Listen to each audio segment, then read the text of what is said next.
Hello. So welcome to lecture 3. This is going to be about classification and regression. This moves us from our first task, which we were doing last time, which was this kind of regression, how we fit a line, into a task that will look really, really similar at first, but we'll have a couple of subtle differences. And we'll go through that, which is classification. Remember we talked about classification was for discrete objects, like what's the animal in this photo? Is it a cat, a pig, a horse, something like that? Those are the types of problems that are pretty prevalent in machine learning, and so we'll talk through kind of those basic issues today. What we're going to do, though, is we're first going to start with this probabilistic view of linear regression. And the reason we're going to do this is we're going to walk through, again in that sitting, where it's hopefully relatively familiar what's going on, how we give a generative model, this is the term for it, for this underlying kind of optimization class for linear regression. So we're going to interpret it probabilistically, and that interpretation we're going to be able to use for classification, and then again on Wednesday for a much richer class of models, which are all these exponential family models. Okay? And I will assert at a high level, like to try and keep in your head, these things all look the same. We're trying to get to an abstraction that lets us solve them, do inference with them, and kind of reason about them in a similar way. So this is one key building block. So we'll start with that probabilistic view of linear regression. Okay? Then we're going to talk about classification. And at first blush, classification is going to look just like something we could solve with linear regression. So I just want to make sure it's really clear in your mind when we use classification and when we use linear regression, and kind of what the little problems are, challenges are as you go through actually doing that. Then we're going to introduce the workhorse of machine learning, logistic regression. This is something that I probably use every day in some form or another. It has different names in deep learning now and the way people use it, sometimes called like the linear layer and softmax. If you're a deep learning aficionado, don't worry about it. But this is the kind of the standard workhorse, and we can say a ton about how logistic regression works. And it was not invented by machine learning people. This is an old and classical algorithm that our statistical friends invented. We use it in slightly different ways than maybe they originally intended, and I can get into those in a little bit. Now, as I mentioned, there's going to be parallel structure. So we're going to talk about logistic regression.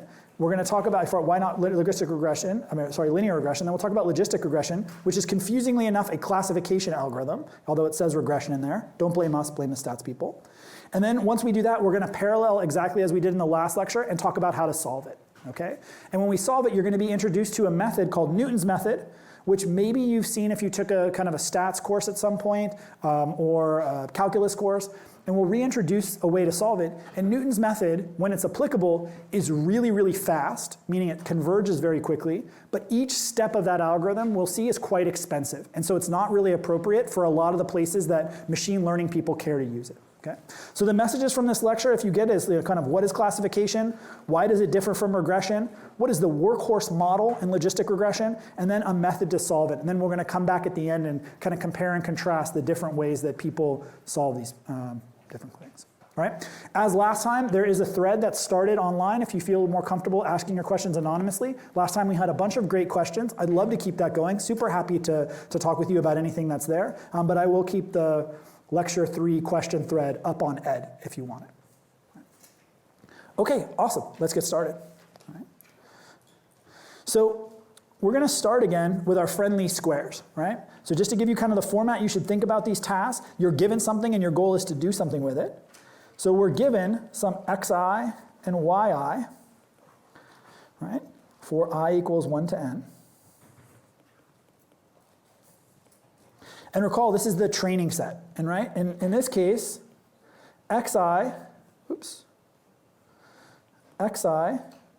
lives in some rd or rd plus 1, as our convention is. D plus 1, recall, because we had that convention that there was a bias term where every single entry had a 1 appended to it, if you remember that from last time. If not, don't worry. Just remember, like, why is there a d plus 1 there? It's by convention. And we had a target variable y, and this target variable, which I'll highlight in purple, this target variable was a real valued number, right? So this is picture a line for the moment. Okay? And our goal was that we wanted to find some theta, element of also rd plus 1, such that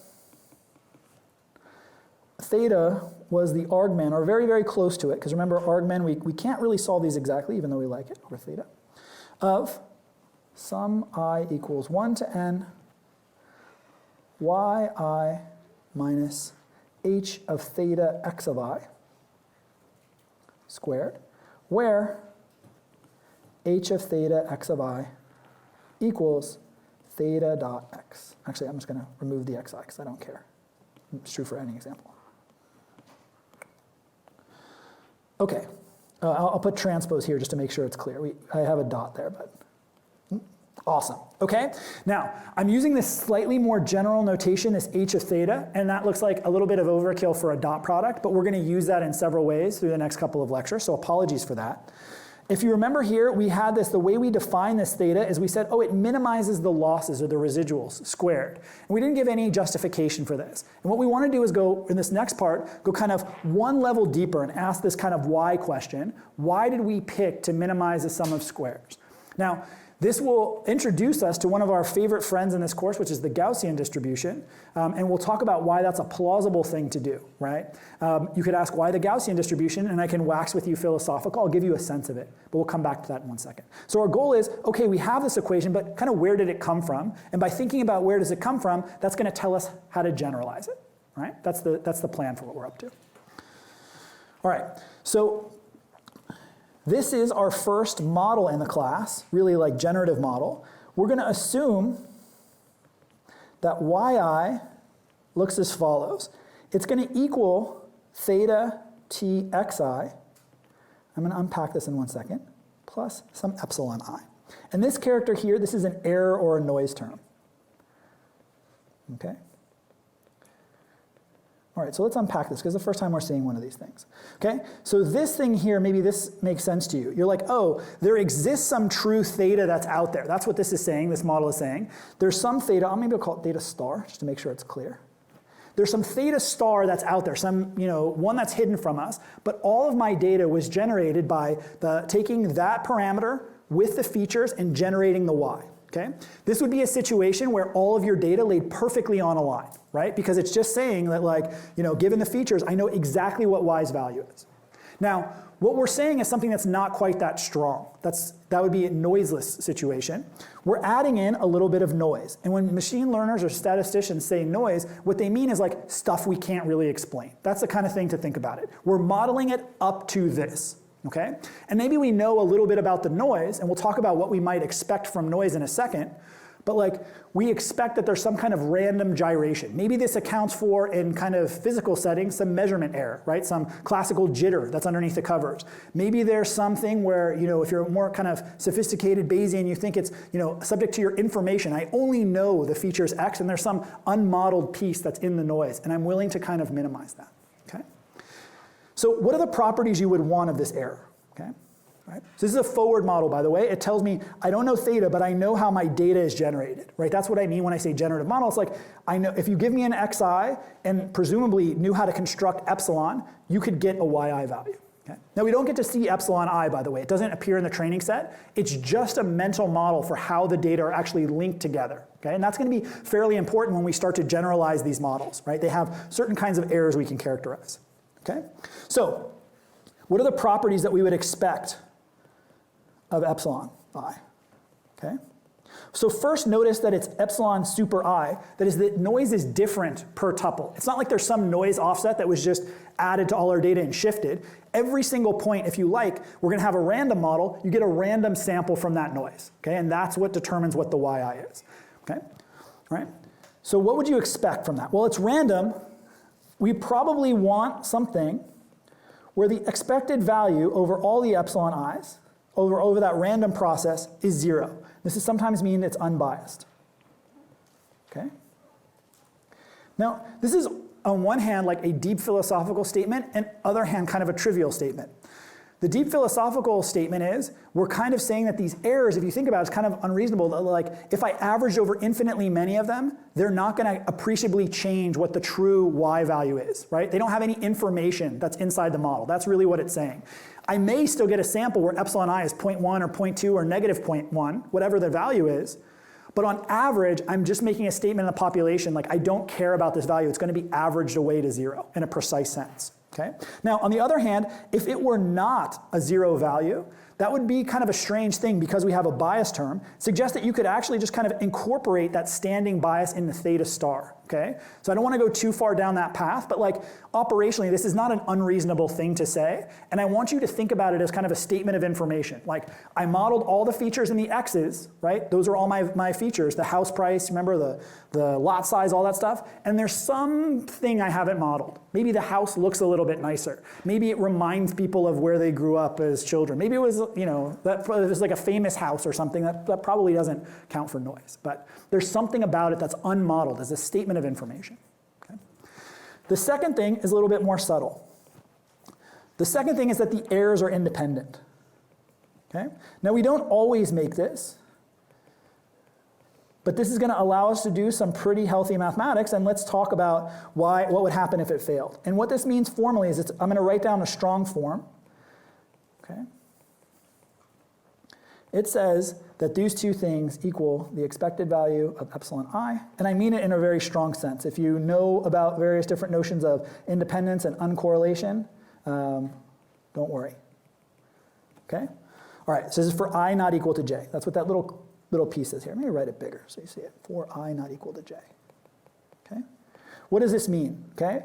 So if you remember your notion of independence, what we're saying here is that they're statistically independent, and I mean in a really strong sense. Like, knowing the error for one tuple doesn't tell me anything about the error for another tuple. And this is consistent with my earlier kind of interpretation of error as like how much information I know about it. If I did know something about that error and I could model it, then I'd have to have a kind of a more complicated model here. Okay? All right. Any questions about this so far? Awesome. Okay, now with this setup, there's one other thing. So far I've made two assumptions. At this stage, I hope you think they're like plausible to make progress. And that's one of the things, by the way, about machine learning that I think people kind of get uncomfortable about. I certainly was when I first started in kind of statistical modeling, that like, you're like, well, is that really true? Kind of not the right question to ask. It's like, is it a useful assumption to make progress? Like, what am I giving up by making it? Which is a much harder thing to assess. It's not ever true. Like, if you look at real errors, they're very infrequently Gaussian distributed, right? That's kind of terrifying. Why do we use it everywhere? Well, it still works pretty well because we're not assuming too much about the underlying data. Now, if you know something about that data, we'll come back in the next lecture and tell you how to put more information about the error. But I just want you to get a sense like, hey, these are kind of strange modeling constructs. Now, one thing that we'll care about, which is a function of this, is how noisy is it? We need a measure of noise. And so a natural thing to assume is that, and we can relax this assumption, let's imagine that they're all kind of a uniform background of noise. Okay, so everyone has the same variance. This is a standard variance assumption, okay? This sigma squared. So there's noise, we don't know anything about it, we know it's unbiased, and we know that it has about the same magnitude. It's not wildly different on some piece of our data versus others. And again, it's kind of like a statement of, if you want to be really philosophical, like an ignorance prior. Like, we don't know anything, so how would we know that this part of our data has more noise than the other? Okay? It's just an assumption to make progress. Please. Why would this limit the variance is equal to like the expected value of that square? Oh, because it's, oh yeah, so the variance here, the variance formally is epsilon squared minus the mu. So normally we have a variance, but I've elided that because this first term is 0. So it is actually the variance, I just wrote it as the square there. So it is epsilon minus the mu is just 0. Wonderful question, thank you so much for that. Please? So the error here is a sample from a value, so it's actually a discrete value that's underneath the covers. So it's like, the way to picture it is like, imagine, I don't know, I hate invoking deities, but like imagine there's God and she's got her table, right? And then you got the value of all the x's and she has her theta 0 and she produces a y. Then for whatever reason, she adds a little error to it. That error is a specific scalar that changed y from 0.2 to 0.4. And I'm just saying that's the piece that we want to model. And the reason we want to model that is because what we're coming to, so does that make sense? The types check, it's a scalar, not a function there. The reason we want to get to that is we're going to solve this problem kind of up to noise, and we're going to worry a lot in the theory. We won't do it too much in this lecture, but we worry a lot in the theory of like, could we solve it up to the noise floor? Like, if you're making decisions that depend on how like noisy it is, and your data is, has a sigma squared of 1, and you're trying to make decisions where your values are like 0.1 apart, intuitively something should be wrong there. You're kind of reading into the noise. So we'll worry a lot about how our procedures scale with the noise. So you can kind of think about this as saying like, there's some average noise, and it's noisy or not. If it were 0, then our data is perfectly clean. Okay? That's the way to think about it for now. And if my explanations about like scaling and other stuff seem like obtuse and weird, please don't worry about it. We'll come back to a picture of the Gaussian and it'll be hopefully a little bit clearer in a second. Okay, other questions? All right, now here's the remarkable thing. Here's how the Gaussian comes up. And it comes up for a really interesting reason, which is if I tell you that I want a distribution such that it's unbiased, and it has this sigma squared, I know its variance, and I assume nothing else about it, right? The Bayesians used to make a lot of noise about this.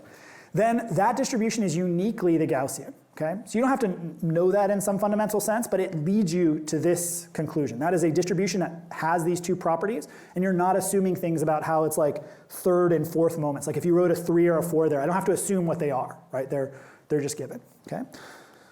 Okay, so let's see. If I can skip to it. Okay, so it turns out this is the unique distribution. This is unique in some sense. That doesn't really matter too much. That's more like philosophical of the above. And I've been a little bit too imprecise to really appreciate that, but that you should kind of take away. Okay, so this is our friend, the Gaussian. Let's go through the notation first of what we mean. So this epsilon I here, getting to the great question earlier, is what it says is epsilon I is drawn, this is what the twiddle means, drawn, distributed to n of mu sigma squared. And I'm going to draw that in a second. This is a normal distribution, means this is the mean. This is the mean of that normal distribution, and this is the variance. Okay? And here's a picture of it. We'll get to it in 1 second. Okay? Right? This is the mean right here, and this is kind of how the distribution looks. And so epsilon, the way it's picked is I will sample with probability proportional to the height of this curve right here. Maybe I pick a value here, and that's how I get the epsilon I. And I'm repeatedly drawing from this underlying distribution. Okay?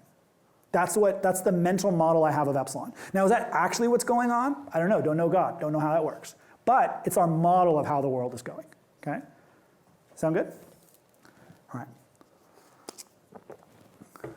Now, as we go through this, a couple things. This distribution is actually fairly peaked. So maybe you've seen this, like a central limit theorem or something before in earlier classes at some point. You've seen this idea that if I take a bunch of things and add them together, they kind of converge to this distribution. I won't make that statement precise, but there's a reason this thing kind of comes up. If you have a bunch of additive errors, they end up looking, when you average over all of them, they end up looking Gaussian. Okay, so if you have a lot of little tiny additive errors, they end up looking Gaussian. That's not too much philosophy for why this thing shows up. If none of that matters to you, don't worry. It shows up and we're going to use it. Okay? All right. So just to make sure you understand this function and what it looks like, here's the mean value of it. If you see the sigma version, so this is the square root of that sigma squared, you see that within 1 sigma you have here 63% of the, or 69% of the mass. These are, by the way, these notes, you can go download the templates and they will have those things, and this picture is from Wikipedia, so you can also just look there. Please. Are we always going to assume population structure in this class? We will do a lot with population statistics. We will not do things with sampling until a couple of key points, and the difference between those two will be kind of immaterial when we do the actual solves, but it's a great question, yeah. And if that doesn't make sense to you, don't worry. Awesome. Is mu 0 good? Yeah, so in our setting before, when we had epsilon I, that's exactly right. I should have written this. For us, great call. This should be 0 for our epsilon I. In general, this is the notation, so mu is equal to 0. Mu equals 0. Great point. Okay. Awesome. All right, another thing is, this is the function right here that we're looking at. Now, when you look at this, you start to see why least squares may come up. There's this quadratic looking thing in here, okay? And there's a 1/2, and there's a sigma squared, and whatever. This is the normalizing constant. That's just if I integrate the entire area under this curve, this function, that just makes sure that it's 1. That's a PDF, okay? That's all that thing is. You'll see it a bunch of times in various different guises here, okay? But this is the function, okay? Now let me unpack this notation for you. You may not have seen this before. This is not conditional. We'll come back to this. I'll hammer on this a couple of times. This says the probability distribution density of z, and then this semicolon is not conditional. Formally, it means these are the parameters of the distribution. You don't condition on the parameters. This may be a little bit pedantic, but we will stick to this in the class. You have mu and sigma squared. Those are like things you plug in, right? So why does this matter?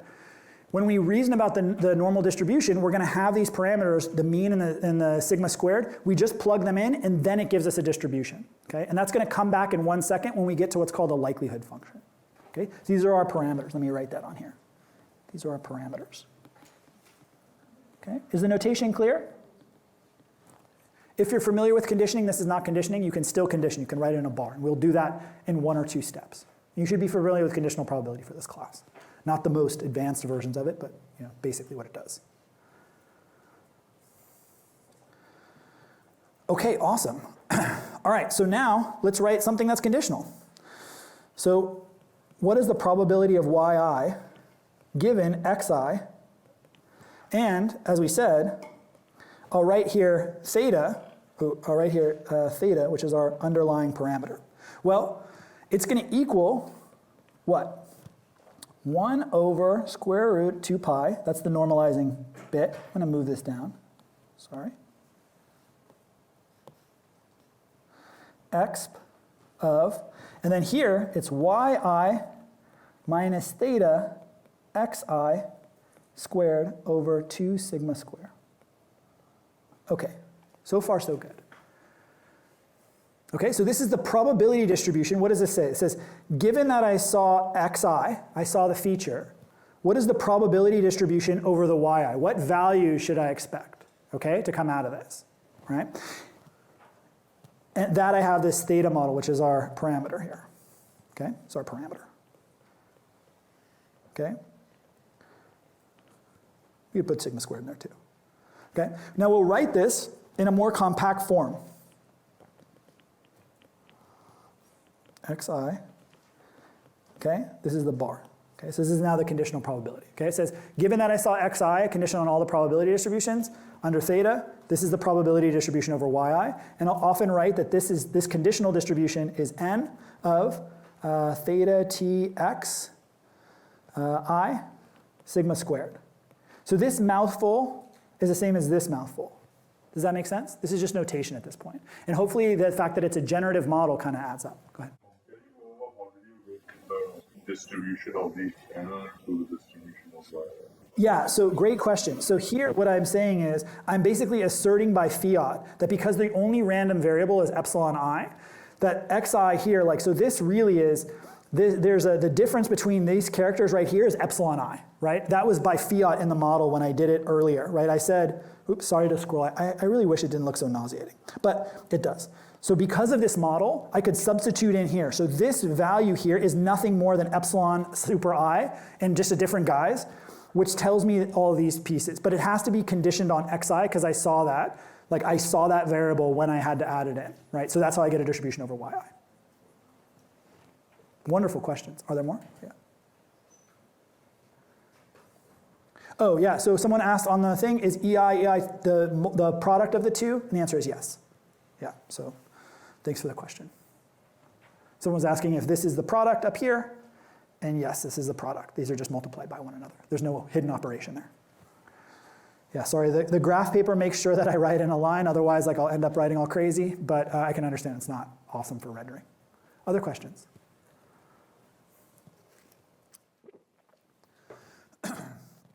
Okay, so why did we do all this? Maybe I just like torturing you with notation. The truth is, I really don't like notation, but we're going to use this in several different ways. And so hopefully right now you can kind of piece it together and say like, okay, I kind of could see a model underneath here.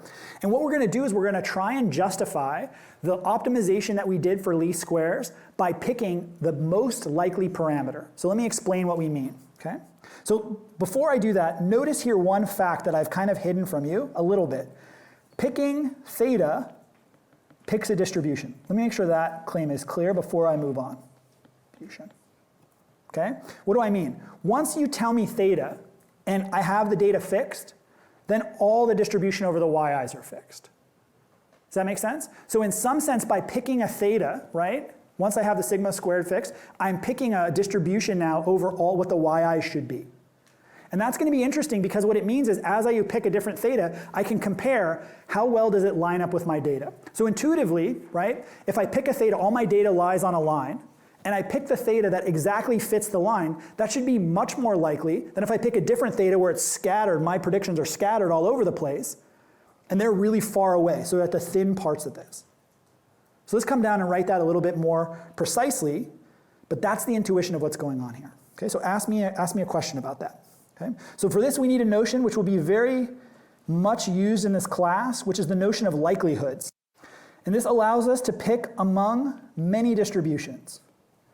Okay, so at first that sounds pretty fancy. Like, how are we going to pick among these distributions, right? It's a huge unmeasurable class, if you know what that is, all this nasty stuff. But we just have to pick, in our situation, among the different thetas that could fit our data. Okay? And we're going to pick the one that is most likely. So let's write that down right now. So what is the likelihood of theta? Okay? It's going to be the probability of all the y's given all the x's given theta, right? Or with input theta. Okay? This just says how likely the data is. And clearly, as I vary theta, I'm going to get different scores here for how probabilistically likely all the y's are. Let's break it apart. If it doesn't make perfect sense what that statement means, when I start to write it out mechanically, hopefully you'll see how it decomposes, and then please ask me a question. Now I'm going to write something which at first may look, actually I'm going to write here, a bit unmotivated. I can break this down into many smaller assumptions, or many smaller pieces. Okay? Why is this the case? Why can I take the big thing and turn it into a product of the small things? What am I using? Exactly, I'm using independence and the strong form of independence, which I kept bringing up. That told me that I could write this big product over all the vectors as this product among all of them. Okay? And sometimes you'll hear this referred to as the IID assumption, independent and identically distributed. Okay? All right. Cool. Please. Is the zero instead of counting which side is zero? Yeah, so theta, there should be a 0 and a sigma squared. I'm being a little bit glib about what happens with I could imagine a model, this is a wonderful question, thank you for letting me say this. I could imagine a model where, because of the way I specified the model, it's implicit that mu is always 0, but I haven't told you what sigma squared is. For right now, imagine that sigma squared is fixed. I told it to you ahead of time, so I don't have to plug it in here. I could also fit it, right? I could look at my data and see among all the thetas that are there and all the noise levels, what's the most likely one. And that's actually a slightly different model. But here I'm imagining that sigma squared is fixed. But it should kind of go under this rubric. And you're like, why are you being so sloppy about that? And the reason is because later we're going to be much sloppier about it, because we're going to introduce notation that says it's all the parameters in the problem. Okay. But wonderful question. You're exactly on target for this. Oh, please. The independence assumption was only for the errors, right? Right. So how is that applicable for likelihood? I mean, aren't they two different things? No. So here we have this probability, but because it's conditioned on X, we've removed all the dependence on the data. So like everyone gets to see all the data. And now all that's left that's unspecified in the model is the epsilon i's. If they were all zeros, you'd be able to get the yi's exactly. But the only randomness that's left is that epsilon I. That's what we're doing. And that's kind of what we cheated on here when we said this guy is really epsilon I as well. Wonderful questions. You folks are really on top of this. Other questions? Please. Yeah, can you move that again, like why? Like the probability distribution by you just suddenly converting epsilon's probability distribution into y as probability distribution, and then using the same assumptions. No. So there's really not much to say here. All that there is we went through this model where we said yi's are of this form. Now that we've conditioned on xi, we know this, and we're plugging in theta. So you're giving me a particular theta to evaluate. And now epsilon I is a random variable. It has yet to be determined. So there's a distribution over that. The distribution of epsilon I is given by this equation, because this is exactly equal to epsilon I. And so this now gives me I don't know what epsilon is, but it has a distribution that looks like this. So if I sampled it, that's a weird statement. I want to be clear, that's a really weird statement. It means that if I picked enough epsilon I's, I'd expect its mean to be here, whatever mu was, in this case 0. And I'd expect kind of the scatter plot to look like it was inside here, or like actually the histogram to look kind of like this, like if I binned how many were in each thing, and eventually converging to this distribution. That's exactly what I mean. Awesome questions. These are great. Okay. Oops. All right. Oh man, I even had it down here all written nicely. Sorry. We'll go back to my messy version. Okay. So here we've gone from this piece to this piece. And then here all I'm doing is, because these are the epsilon i's, which we've assumed independence in the strongest way, I can move to a product. Okay? We will do this throughout the course. A lot of machine learning is based on IID because it's an okay assumption. Does that mean the errors are not correlated? No. Of course they're correlated, but we're not modeling it. That's all it means. It's not true, it's just a good model. Okay, great. Now, I substitute in one more thing. Equals product, I 1 to n, and then I'm just going to write out the distribution, sigma 2 pi times exp of, so y, oh, sorry. Did I maybe forget a minus sign? yi minus theta xi square over 2 sigma square. Okay, why did I do this? All right, so I just wrote this whole thing out. Oops, I just wrote this whole thing out, right? Now, the reason is we don't use this. So minimizing this seems like a nightmare. And so what we do instead is we use a simple transformation of this, which will make it nice and additive, which is called the log likelihood. Okay, all right. Now I want to make sure of one thing. Let me go back. There should be a minus here. I messed that up. This has to be a positive square, otherwise it will spiral off to infinity. I'm sorry, this is in my lizard brain. I messed that up. Okay, clear enough? There's epsilon here. All right. Otherwise, it's the wrong shape. Yeah, please. Oh, two questions. One, is there a negative in the original formula also? Yes. Here. What about the one above? Oh, yes. I made the mistake. Not in the notes. And then secondly, what does the exp mean? Oh, exponential function. So it just means this character here. Sorry about this. Exp of x, it may be more familiar to you as e to the x. Just the e to the power x. And x is everything in the bracket. Everything in the brackets, yeah. Wait, I thought the original function was appropriate because effectively we're computing in a negative speed by doing the real minus the predicted rather than... No, it's squared, right? So this character's squared. Oh, yeah. Great point. It's my mistake. Awesome. Okay, is that clear? I may want to make sure that's clear. It's a small detail, and it is in the notes, maybe. I don't know. All right. Okay, so far so good. All right. Wonderful. Okay, so we have this function with all of my bugs that I've introduced that we're catching on the fly, which is awesome. And we're going to introduce a new function. It's going to be the log of our old function. You say, why are you doing that? And the reason is, what does log do for x functions? Well, it brings the contents down, right, which is nice. It also separates out things that are products. So we have a big product, we take a log, we turn it into a big sum. That sum looks a little bit more like what we were expecting intuitively from our least squares. Let me write it here. So it's sum, I equals 1 to n, right, because we turn this product into a sum. 1 over sigma 2 pi minus yi minus theta xi square over 2 sigma, okay? I just took the log of the exponential. Please. Should I first start with log? Where? Over sigma. Oh, log sigma. Excellent point. Let me move this. Oops. Yeah, this should be log sigma. You can see where there are typos and things I don't care about. That term's going to disappear in a second, but awesome find, yeah. Okay, cool. So what do I care about here?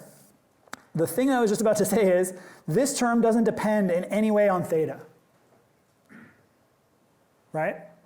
And so remember when we talked about minimizing the loss function, we're like, oh, if I added a constant, it didn't matter. And this is a constant, the sigma squared, that doesn't depend on my data anyway, so I can just kind of toss it away. In contrast, this thing very much does depend on my data and theta, right? It's on data and theta. Is that clear? Yeah, please. Summation sign in front of the blue term. So think about it like this. Oh. Yeah, sorry. Awesome questions. Yeah, wonderful. Okay, so now, what does that mean? If I want to find the most likely function, that corresponds to doing what? I claim it corresponds to max over theta, L of theta. Why is that the case? Well, log is a monotone transformation, right? So this original thing, I wanted to maximize the probability. Log is monotone, right? Looks like this and all the rest. And so log of theta is the same as maximizing that. Then this term is just a constant. We talked about how that doesn't really matter too much, so I can drop that term. And then I have a minus here, so it's the same as minimizing over theta 1 over 2 sum I1 to n yi minus theta xi square. And then you say, well, what about that sigma squared? What happened to it? Well, as we talked about last time, it doesn't matter if you scale the loss by a constant, it's still the same minimizer. We don't care about the value. And what is this character? That's least squares. Okay? And we call this thing j theta, right? This was j theta in the last lecture. Okay, so what was important here? I walked through this fairly slowly. And the reason I wanted to walk through it like this, and you should run through this, is because we're going to run this same playbook again and again. We're going to talk about what the error is for these kind of linear models. Then we're going to try and reduce them to this likelihood computation. Oops. This likelihood computation. We'll almost always use the log because it turns it into an additive problem. And remember, stochastic gradient descent likes to work on additive problems. This is of a nice form that we like to deal with, and then we solve the underlying equation. And so there'll be kind of this mapping that I give you a distribution, and then out comes a loss function. And that's going to be nearly automatic after this lecture and the next lecture to be able to do that for a pretty wide class of models. And then how do we solve them? It turns out we're going to solve them all the same way. Awesome. Okay, so is that clear? Is the probabilistic interpretation of least squares or fitting a line clear? Please go ahead. Can you go over how did you get sigma squared? You've been assuming it as a given in this entire calculation. Yeah, great question. So if you had sigma square here, I'm not going to show you how to fit this right now, but there's another model where you have it. This is called with known variance. This is called fixed design with known variance linear regression. If you also don't know the sigma squared, you have to learn that too. And there's a parameter, right? Sigma comes out. It doesn't come out quite nicely to the least squares formulation. You have to do a little bit of extra work to estimate sigma, but you can do it. And I think it may be a homework problem, so I'm not going to tell you too much more about it. But it's not complicated. Yeah. It shouldn't be complicated. But great question. For now, we're assuming sigma squared is given. You do not need to make that assumption. Please. Oh, sorry. No, either way. All right, all good. All right, so at this point, we've gone through that interpretation. Let me make sure if there's anything else. Fantastic. All right. Let's talk about classification. Okay. Little primer on classification. This is where we are. We're going to talk about how classification works, why regression isn't the thing that we would necessarily want to do in this scenario, and then we're going to run the same playbook, I assert, to be able to solve the model. Okay. That is estimate the theta underneath the covers. All right, so here, what is classification? What are we given? We're given, not surprisingly, xi's and yi's, no change so far. 4 I equal 1 to n, okay? But yi, we're going to work on binary classification in 0, 1, okay? And the values of 0 and 1 aren't super critical. You could have -1 and 1. I actually prefer that because it makes some of the math a little bit nicer, but it's not what we're doing in the course. You could have just categorical values. They're discrete encodings of the variables, okay? Now, we often think in terminology, why I also like the -1, we call this often the negative class. This is just convention, right? There's no intrinsic meaning to these things. This is our model, and this is the positive class. Okay? So like a negative class, a positive class could be, we found the tumor, right? There is a tumor in this image, versus a negative class is there's no tumor. Or this is a cat, this is not a cat, right? We're doing binary right now. You can do multi-class, which we'll come to later, which is, there's a cat, a dog, a pig, a horse. Right now we're just doing 2, okay? Okay, great. So you look at this data and you're like, oh, okay, I plotted it. You told me there's 0, 1 encoded, so you could use, basically so we can use linear algebra and vector techniques and all the rest. So 0, 1, here's some data, right? And you're like, oh, why don't you just fit a line, right? Like I should just kind of fit a line. Maybe a line kind of like, I don't know, goes through here or something like this, and it's fine, right?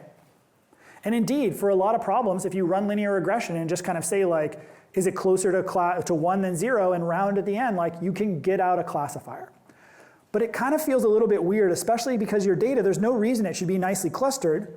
What if like there were a blue point all the way over here, or way over here, what's going to happen to your line? Well, it's going to start, because it's fitting those residuals, to go crazier and crazier, if you like, in this direction, right? Naturally, it's going to skew more and more towards more of the data. And so whatever decision boundary you kind of put there, you're going to get into kind of stranger and stranger situations, okay? Now, that's just a motivation for why you want to treat something that's natively categorical, okay? So let's go through the function here. Maybe you've seen this in a stats course already.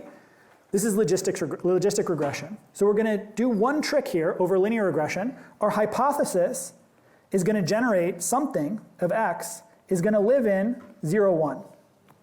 Okay? So this is a graph here of 0, 1 that we're going to get to in 1 second. And h of theta of x is going to be written as g of theta tx, which will equal 1 plus e to the minus theta tx over 1. Okay? Now, this function here, g of z, equals 1 over 1 plus e of z. This is called a link function. Okay? The terminology sometimes is also called an inverse link function. The literature goes back and forth, doesn't really matter. So you say, why did you do this? Well, our model is still going to be linear in our features, but we're going to feed it through this nonlinearity. And that nonlinearity is all of a sudden going to make sure that it kind of saturates when it gets too big and saturates when it gets too small. So it's not going to have the behavior. If we looked at our old data, right? Let's go back up to our old data. It's going to kind of have a function that looks more like this. Does that make sense? At least at a high level? Okay? So that's the intuition, okay? And this function here has a special name. It's the sigmoid. So you may see that if you use modern deep learning packages, you'll see sigmoids or things floating around. That's what they are. They're just this function that kind of smooths it over. Now you may ask, like, why don't I use a different link function? You could. There are lots of different link functions to use. This is by far the most popular for a variety of reasons. One is that you can turn it into kind of what they call probabilistic estimates, which we'll get to a little bit later. Okay, please. What do you do when you have low classes? How do you generate a hyperplan? Yeah, let's get through. Great question. How do you do multi-class? Let's first get through how we actually do the binary class. That's a great question. You can think about a standard way to do multi-class is to do what's called one versus all, if it bothers you, where you say, am I in class 1 or any other class 2 or any other class, and you can put them that way. There are more sophisticated schemes. There's a wonderful paper from 2004 that talks about how those more sophisticated schemes don't always pan out. And it's written in a very aggressive style, which I find interesting and entertaining. Anyway, by a guy from the Media Lab. Okay, cool. So at first this looks kind of weirdly motivated, but there's some motivation for it, which is just that it has this nice property and it's smooth, and it kind of looks close to like a threshold function. Now, the other thing when I say it's smooth is we could also imagine the function that was like a step function, that you could use that, right? That seems like a natural thing. When you're below 0, then return, or when you're negative, return 0. When you're positive, return 1, right? That would be a thing you could do. In deep learning, these are sometimes called, it's a sign function. The problem is the derivatives would give you no information here, right, if they were flat. So this is smooth, so like it tells you like a kind of a nice smooth transition, and that will work better with modern optimization. That's one thing we want out of it. Please. Please explain what h of x and g of z are with this function thing. Recall, this is the same notation we had earlier. This is the hypothesis sub theta. This is how do we do prediction. So the way I do prediction in this model, in the logistic regression model is, you've given me theta, which is some parameters that you have. That chooses your model. Then you give me some x, which recall is like your data point. And then what I'm going to do is I'm going to produce a number between 0 and 1. And the way I'm going to produce it is I'm going to take their dot product as I was doing before, and then I'm going to run it through this function. And I'll come to in 1 second how we interpret those scores, but you can think about those scores as being closer to 1 means I'm confident it's in the class, and closer to 0 means I'm not confident in the class. And what I was saying is this function looks like it was picked out of a hat, and it really wasn't. The reason it wasn't is it has a couple of properties. It's smooth, and it transitions nicely between 0 and 1. And I was trying to explain why those properties were important. And so that's where h theta links to this image. Does that make sense? Yeah. The g of theta transpose times x isn't actually equal to the thing to the right of it in the parentheses? It is. So if you look, g is this function here, but z is a scalar, right? And so it's just substituting in theta tx for z. Yeah, I just wrote it this way so I'd have more room to write the numerator, and then here I wrote it 1 over because that's the more standard way to write it. They're equivalent. Great questions. Please? What's the difference between sigmoids and link functional? Yeah, a link function is a general class of G that you could apply. That's some kind of nonlinearity. One that you may have seen if you ever played with a deep learning package is something called ReLU, or rectified linear. It looks like this, right? So there are other link functions that are out there. There's probits and logits and all kinds of things. We're going to use this one, but I want you to be aware of it because I think you have to try one other link function on a homework, and the phrase is used in the literature, and it's very mysterious if you don't hear it first. Yeah, very good questions. And sometimes it's also called an inverse link function. That's a separate issue. Cool. Awesome. All right, so how do we interpret those scores? Now this is the twist that gets us into probabilistic modeling, which we're going to generalize. So we say the probability that y equals 1, according to the model, is equal to h theta of x. Okay? Now, this is a testable statement. Okay? Now, just to complete it also, what's the probability y equals 0? This is going to be proportional to x theta of 1 minus h theta of x. Why? Because probability sum to 1. Okay? We only have 2 classes. Now, this is actually testable. If you took a bunch of data and put it through and looked at the probabilities and binned them, right? So you took all the predictions that were between 0.5 and 0.6 and 0.6 and 0.7, and you counted them up, and every bucket, how many were accurate. This is testable. You can see if the model is what's called calibrated, okay? And that's very useful, that like the errors are meaningful. And so you can check that. It's a more of a condition than they're right or wrong. Now in modern machine learning, that's less important, but you will hear people talk about like the probabilities or the scores that come out of these models and using those scores for something. And this is what they mean. They'll sometimes use the log of this, which is called a logit. Okay? But that's how we interpret what the model tells us. That's why this link function is important, that it's between 0 and 1. Cool. It doesn't damage optimization. It's not obvious, but it doesn't damage optimization is the other major thing. Okay, so let's use that information to write our likelihood function. The probability of y, I'll emphasize that it's a vector this time. X, I don't really like that notation, but it's okay. Is, well, why did we get here? Oops.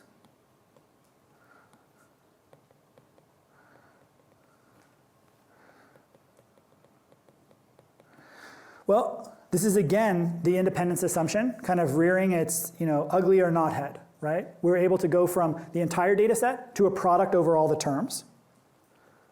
Nothing surprising there. And then we'll write this in one form which hopefully makes a little bit of sense. xi. This seems like a cheat, but it's actually okay. 1 minus h of theta. Okay, so why does this seem like a cheat? It's a weird way to do it, okay? But it'll become nice in a second. So what I'm writing here is I'm saying the probability is the probability I said that it was true. Now, what is yi? When yi is 1, I select this term because this term is 0. Right? So think about when yi is 1. This character is 1, this character is 0. So this goes to 1, and this is the only term that matters. When the true label is 1, it's exactly reversed.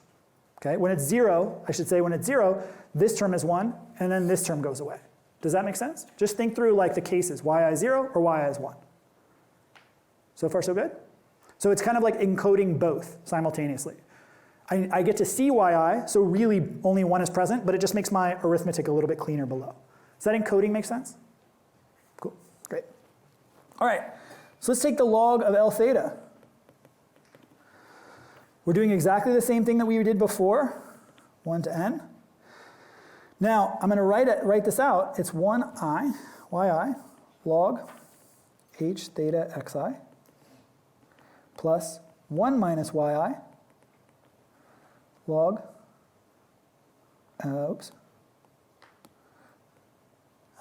1 minus h theta of xi. Okay, so far so good. But now notice, this is in exactly the form that I need for SGD to run. That's pretty wild. Okay? This is just a sum over everything. I can just write gradient descent or anything else I want in it in terms of the thetas, and I'm all good. These are functions underneath the covers. Now, one other thing, which I won't derive, but you can see very easily from this. Oh, okay, so just to be clear, same recipe. I want to write down what I mean by same recipe.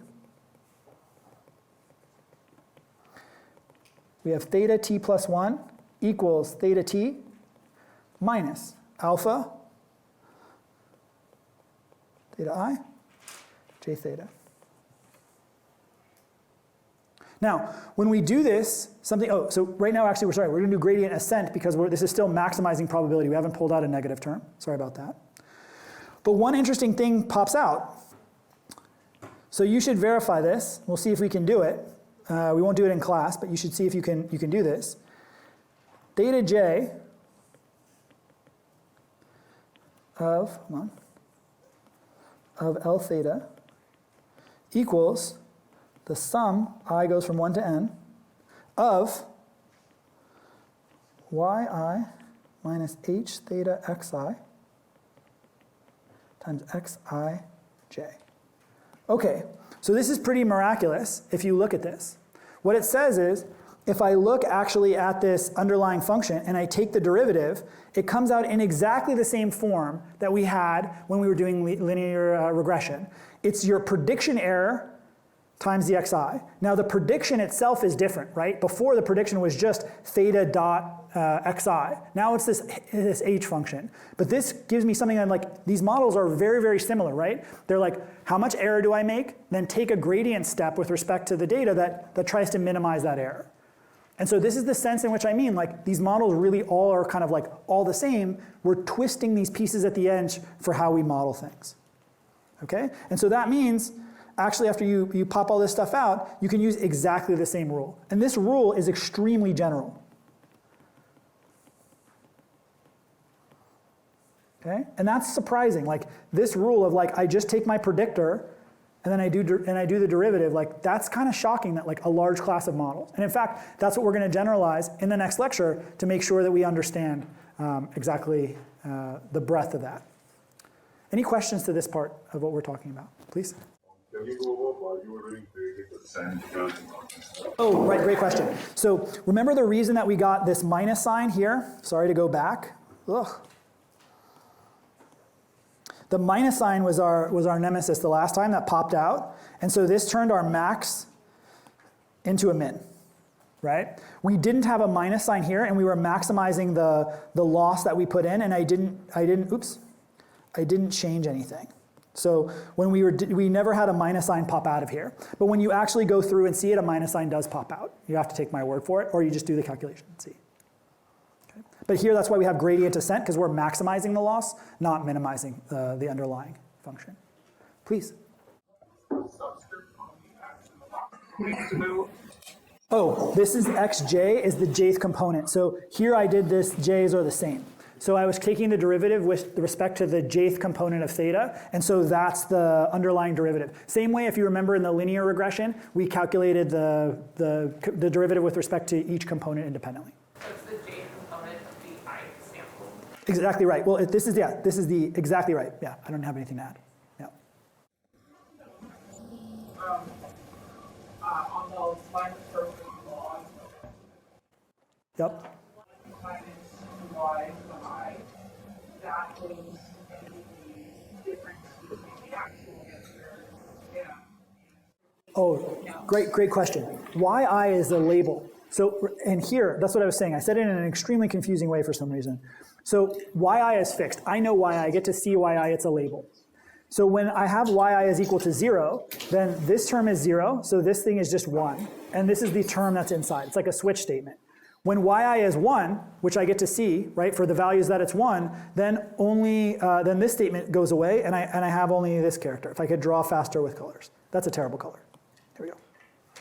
Does that make sense? So it switches between both based on what yi is. It's just a compact encoding of both cases. That's why it's a little bit awkward. Yeah, great question. Please. So we compute it. So the thing here is this derivative here, this log, and I'll make sure this is clear. We want to, like this I'm asserting, I haven't shown you this, but the way you compute it is you take the derivative, you put it inside, you say, okay, yi doesn't depend on theta, this term does. You compute the derivative of this character internally, and then that is what I'm saying, you can simplify it to down here. But you compute it, like that's up to you to do. Once the model is in this form, you just use the rules of calculus to compute it. Nothing fancy there. Yeah, please. And the two L's, like the uppercase L is the uppercase L find the R, and the lowercase L is the log of. Yeah, exactly. This follows this notation I will use reflexively without thinking. This is the log likelihood. Let me change colors. Yep, this is the log likelihood. And this is the likelihood. Likelihood. Okay, this is on the probabilities, this is on the logs of them. Great questions. Cool, please. Is this J the log likelihood, or is it like it's a different one? It's the log likelihood. It's a little l. So we'll almost always do gradient descent. So one rule of the course, or not rule, but one thing is you typically use the log likelihoods for a variety of reasons, but one is that they're nice for optimization. And so that's what this link is meant to show you. Very cool. Awesome. All right, I will pause a second. All right, so at this phase right now, we've seen another model. What we're going to see next lecture is we're going to generalize this with a little bit more math. And so the thing is, it's like, maybe it's a terrible, terrible metaphor, but like, a frog with boiling water or whatever, but like you're getting more complexity and you're not noticing it, right? We started at lines, like I know how to fit a line, then we had some probability distributions, okay, they came in, and then we started these predictors that were actually, instead of just giving you a value of regression, they were actually giving you a probability. We interpreted those as log likelihoods. Now we're going to make, next lecture, we're going to make the probabilities more complex, and that's going to allow us to generalize. Before we do that, I want to show you one other thing, which is the Newton's method, which is another solution method, so that we can compare and contrast with stochastic gradient descent and give you a chance to ask questions, since we were a little rushed at the end of last lecture because I screwed up. Okay? Sound good? All right. Okay, so let's talk about Newton's method. We're now talking about, forget about your modeling side, now we're talking about optimization, right? So, Newton's method is the following. We're going to be given some f from Rd to D. It's got to be a scalar out, okay? At this point, actually it doesn't, but, and what we want to do is we want to find f of x equals to 0. So it's root finding. This is in general a hard and intractable problem. Sometimes it will work, sometimes it won't work, okay? If it were a really nasty function. If it's continuous, great. So why does this have anything to do with what we care about? Just as an aside, remember your thinking here. If you want to minimize, say, L theta and it's convex or has a nice shape, that's the same as L prime theta equals 0. Sorry if that's too small, right? So if I want to minimize something, it's the same as finding the roots of its derivative, right? Assuming it's convex and bowl-shaped. Okay, so they're related clearly. All right, so how does this thing actually work? So the idea here is, and probably you've seen this method at some point, maybe in a calculus class or somewhere, and it's a good method, but it has trouble with machine learning, and I want to talk about why. Okay, so here we have theta 0. We take our guess, f of theta 0, and we compute the gradient, okay? Remember the derivative, in this case, because it's one-dimensional, is the directional of maximal increase, right? That's the function, the way the function is increasing. That's what the derivative is actually giving us. Now what we're going to do is we're going to follow the derivative to where it crosses the axis, okay? So our guess is going to be theta 1. Now you should kind of convince yourself, it's not true everywhere, but almost always, if you think about, picture a function in your head that crosses 0, this is going to be a pretty interesting way to find the zeros and to get closer. In fact, this method is insanely fast for a large class of functions. It's called what's called quadratically faster, which I'll emphasize again, but it means you get twice the number of digits of precision as you run. It's wildly fast, okay, when it runs, in terms of steps that it takes. Okay, so this distance we want to call delta. So theta 1 is going to be equal to theta 0 minus delta. What is delta? How far do we step? Then we have an algorithm here, right? And then we'll repeat it, right? Just to be clear, we would go up here, we would compute another derivative, and so on. And we would zoom in on this. This would be our theta 1, or theta 2. Okay? So we have to solve this key step. So how big is this? Well, if we look at it, f of theta 0 equals f prime of theta 0 times delta. Okay, it's just a triangle. Rise over run. That's all I'm doing. That's it. Okay? That means delta equals f prime of theta 0, which I'll write in kind of an obfuscated way, times f theta of 0. Okay, oops, that looks terrible. Let me erase that. There you go. Inverse, okay? So I have to do an inversion, okay? So this gives us the rule, theta t plus 1 equals theta t minus f of theta t over f of theta t prime, okay? And this is our root finding algorithm. And as I said, this thing converges crazy, crazy fast, right? So it like, if you go to 0.1, then the next iteration will be 0.01. This is error. Then it'll be 0.0001, right? This is the error. This is what quadratic speed means. That's insane. You don't have that many digits on your, on your device. Like it'll, get to machine precision very, very quickly. Now, this algorithm looks great. Like in 1 dimensions, it's quite good. But there's a problem with it when we scale up to higher dimensions. And the problem when we scale up to higher dimensions is right here.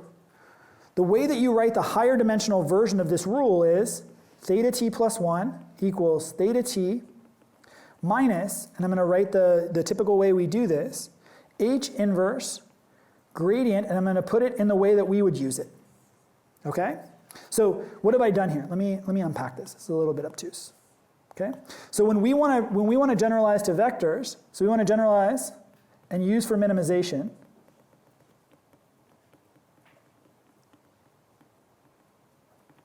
we get here. So theta is, remember, our friend in RD plus 1, right? L theta becomes our F theta, right? As we were using it above, right? I've written it as a gradient with respect to this. This thing here, if you remember your calculus, this is the Hessian. How big is that thing? Well, it's in d plus 1 cross d plus 1. All right? This thing is small. This thing, well, it's not small. This thing is small. It's in, this is in RD. Okay. Now, one thing that this thing definitely, and by the way, if you don't remember what the Hessian is, Hij equals, in this case, I'll write it as L theta, is the matrix of second partial derivatives.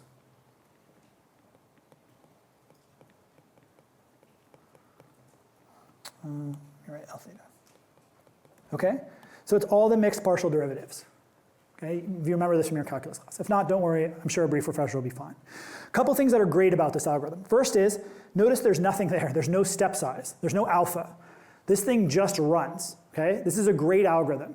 In machine learning antiquity, like 2003 and 4, 2006, people use this algorithm because it carried over from statisticians. This is how statisticians would solve logistic regression. So like if you go into R, I think up until very recently, maybe even still, and you say like solve logistic regression, it will use this algorithm under the covers. And the reason is it will get super, super accurate, right? It'll get fill up all your digits and be very, very efficient in terms of how many steps it takes. But each one of those steps for a machine learning problem could blow out your memory. If you imagine you have a machine learning model that has 1 billion parameters, 1 billion squared is a lot, right? It's huge. It will blow out your system. And so people have ways of relaxing this over time that they try to get more information in, but it hasn't historically been worth it, okay? So does this algorithm make sense? Do you recall this algorithm? Happy to answer questions about it. Cool. All right, so let's do a rough comparison, and if you want, please ask questions about, anything, I guess, but, relevant's fine. Oh, I think I have a chart for this. Okay. Okay, so let's look back at the methods we've seen, because I want to put them in context. We saw this SGD algorithm, pure SGD. Every iteration took one data point, right? We looked, so I want to compare the methods just so we're clear on the method name, how much they cost per iteration. That is, every time I take a step and change the model. That's what I mean by per iteration. How much compute do they do as a result of that per iteration? And how many steps do they take to get the error, right? This is kind of the convergence trade-off. So SGD has a pretty bad estimate of the underlying gradient, but you can go super fast relative to the size of the model, so you take many of them, and you kind of make up for it in some situations. So let's see this. So the compute here, this is proportional to D. Does not depend on the size of your data set. There are situations where you can train these models, you don't even see all of your data. You only sample a small, actually there are models that people pay money for, that they have huge, huge collections of data, and they only ran on the first like 30% of it, and they released the model there. They're like, hey, we sampled from it, it was fine, right? It was fast enough.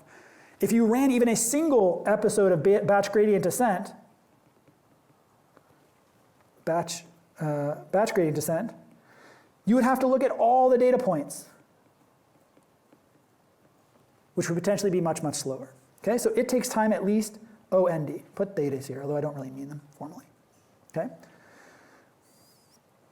And then there was Newton's method. Newton's method also looks at all data points. It's extremely expensive. We won't talk about how expensive. You can get it slightly down from this, but, and I've written papers with other people, and lots of people have tried to improve this method, but it literally, like, it's huge. It has this d squared is going to kill you. Okay, you can try and get around it because you have to compute the interaction. Those remember these partial differentials here. These are like the interactions between every pair of variables that you have. That's a lot of information, quadratically more. Okay, so that's where their d squared is. Okay, now these things are super fast. I'm going to be a little bit glib here because I'm not going to state the true precise running time. This thing is really fast. If you want to get to epsilon error, you take log 1 over epsilon steps, right? Potentially a little bit less than that too, but it's fine. That's super fast, okay? Like you have an epsilon of 10 to the minus 16, log of 10 to the minus 16 is like take a couple hundred steps and you're done. That's wild. SGD, a couple hundred steps, it's likely still spitting out random values, okay? In contrast, at the other extreme, this is like epsilon to the minus 2, this is like epsilon to the minus 1, approximately. These are very vague notions. This is only under some situations. I just want to give you engineers' intuition of how well these work. Okay? And the point is that like there's a clear trade-off here of how expensive each one of these points are versus how many steps you have to take. So if like you had a computing device that made it absolutely instantaneous to look at all end data points simultaneously, then maybe batch gradient descent makes sense because you would just take steps really, really fast. If you had an oracle that could compute Hessians, right, which is what people tried to do for a while, and compute them really, really quickly, then you would prefer this algorithm, right? So it's a trade-off between size and speed. Now we tend to operate as machine learners in situations increasingly, whether it's a good idea or not, I happen to like the idea, of huge, huge models. Trillions of parameters are the new like thing people care about. It's wild. Computing a trillion squared, if you thought a billion squared was big, a trillion squared is bigger, right? By about a factor of 1,000,000. It's huge. So we can't run on those kinds of models. And we tend to train on data sets that are much, much larger over time. Now that what much larger means changes every generation of hardware, like every 2 to 4 years. What we mean by that changes. But like, you know, we train on the web, like all emissions, or like all of the, we still can't train on all the video, right? There's more video that's put out there than we can possibly train on. We would like to be able to do that. Eventually hardware will catch up and hopefully the same dumb algorithms will work. That's what we're praying right now. We have no justification for that statement. Okay? Now, the one thing that I elided last time, this is G. The one thing I elided last time was there's a little character that squeezes in here called mini batch. Right? We talked about this very briefly. What mini batch does is instead of selecting 1 point, it randomly selects B points. Now, its estimate is somehow better than SGD, but not kind of theoretically. It doesn't change the curve. The point is for modern machine learning, you can do a sample of B things in parallel in the same wall clock time that you can do one. And that's what's kind of distorted us to use these batch methods, really candidly. There's a little bit of error reduction in the noise, like you get a better estimate of the gradient, but really it's because it's free for the compute device. The way a GPU works or any of these kind of batch, kind of parallel systems, you put in D points, they can do them all in parallel. So that's the thing that's lurking under the covers, because after the lecture, people ask me like, well, why would you prefer that? You're still taking the same number of steps in batch gradient versus SGD, and it's because of this parallelism that's underneath the covers. We've built big parallel machines, humanity, right? Like your phone has an ungodly number of teraflops in it, like supercomputer level teraflops some number of years ago, and we'll continue on that thing. so that you can get your photos tagged. I mean, I don't know, that's how it works. Anyway, so those are why we do mini batch, right? Okay. So far, so good? All right, any other questions? All right, so the last thing I'll just put on the thing here is in classical stats, these were all things that people cared about. Classical stats, D was really small, and N was, kind of moderate size. Like if you look at if you talk to like your friends in the social scientists who are like, maybe they're not doing the same thing now, but for a while ago when they would solve these models, D would be like 100, right? And they really cared what the responses were down to, very, very fine levels. You have to run for a really long time to get that level of accuracy for SGD. What machine learning is about in a really fundamental way is like taking these kind of bigger models and kind of solving them approximately. And weirdly enough, they end up pretty robust, which is something kind of horrifying. We don't understand it. Please. What is the omega for your name? Oh yeah, so it means at least. So I mean like the big O style notation. It means asymptotically it grows at least this fast. It's a little bit slower, but I don't want to kind of get into it. Wonderful question. Yeah, please.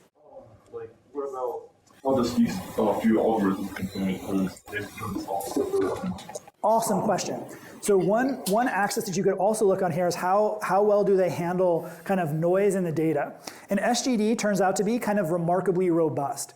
And there's some versions where you can prove this. So when you're optimizing, so there's folklore around this. We'll talk a little bit about this. But SGD, because it's noisy, there's some belief that it doesn't get stuck in local minima as frequently as some of the other algorithms do. If you imagine this picture, right here, imagine that it went back up, right?